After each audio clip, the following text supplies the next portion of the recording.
This in more detail with Joshua Craze, who's a researcher and conflict analyst who's set to publish a report on the extremely fragile political state of South Sudan. He joins us from New York City. A warm welcome to Al Jazeera. So, as I mentioned there, the details surrounding Vice President Machar's arrests are thin on the ground. We're talking about a convoy of what we understand to have been 20 heavily armed vehicles entering Machar's residence and arresting him. The Minister of Defence and Chief of National Security have been implicated by Machar loyalists. But do we know what charges or accusations he faces? Thanks, Neve.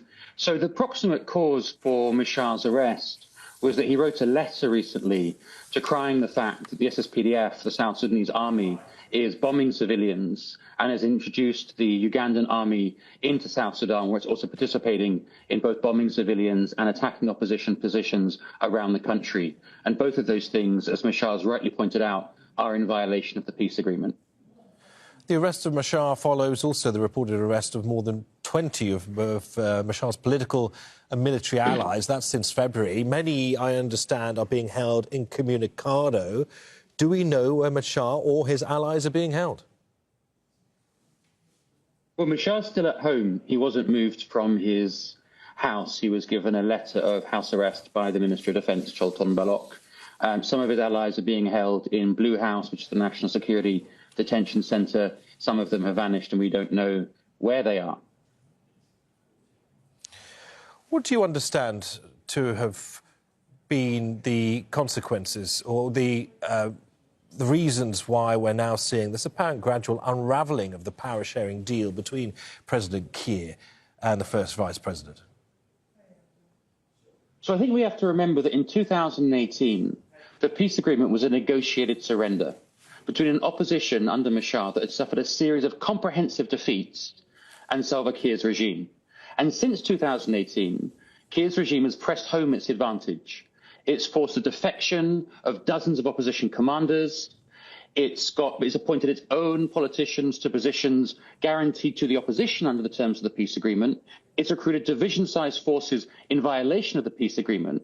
And most egregiously, every year, it has committed military campaigns against the opposition and civilians that have used egregious sexual violence to displace tens of thousands of people.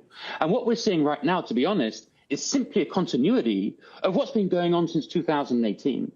So in December 2024, the South Sudanese army launched 3 different military offensives against the opposition. In one of those, in Nasser, it lost. And it lost not to the IO, the opposition, it lost to self-defense forces that came together to protect themselves against yet another violent encroachment from the government. And Salva, the president, took the opportunity to turn this humiliation into a way to continue to press his advantage against Machar. So he blamed Machar for what happened in Nasser, even though Machar honestly had nothing to do with it. He arrested scores of politicians. He has carried out massive bombing campaigns against civilians.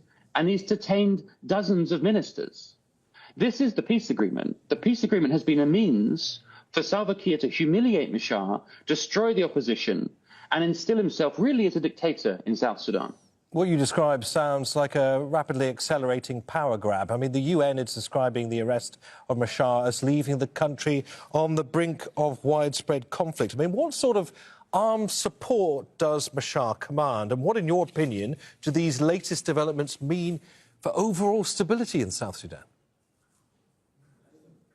So Machar's forces have been weakened by defections and by a wholesale loss of support for Machar since 2018.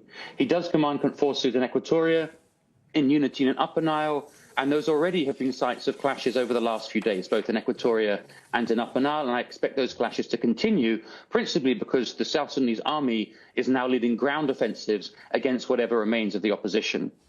Paradoxically, I think those campaigns and the arrest of Machar might serve to undermine Salva, because they're going to retrench support for Machar, who's been very embattled thus far because of his helplessness in Juba.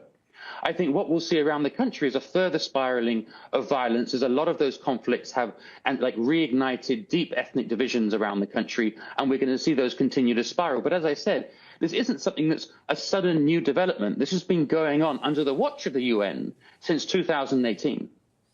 Where do you then see the failings on behalf of the United Nations, given that it is their in their keen interest, of course, to ensure stability in the region, given that the UN are also warning that any breach of the 2018 peace deal will, quote, not only devastate South Sudan, but affect the entire region. The UN has overseen literally over 100 breaches of the peace agreement. And yet just a couple of days ago, the head of the UN mission in South Sudan met with Bol Mel, one of the vice presidents and one of Salva Kiir's main supporters, and congratulated him for the upkeeping of the peace agreement, which is risible. What the UN should do is carry out what it has, which is the most expansive protection of civilians mandate in UN peacekeeping history.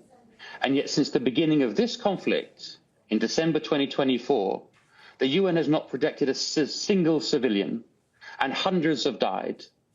And so the people of South Sudan, who are hungry, in need of humanitarian assistance and tired, they do not want this war, are looking to the UN and asking, will you help? And rather than getting any help, they're being barrel bombed by the Ugandans and Salva Kiir's regime. All right, Joshua Craze, good to have you on Al Jazeera. Many thanks for walking us through this developing story in South Sudan. Thank you very much.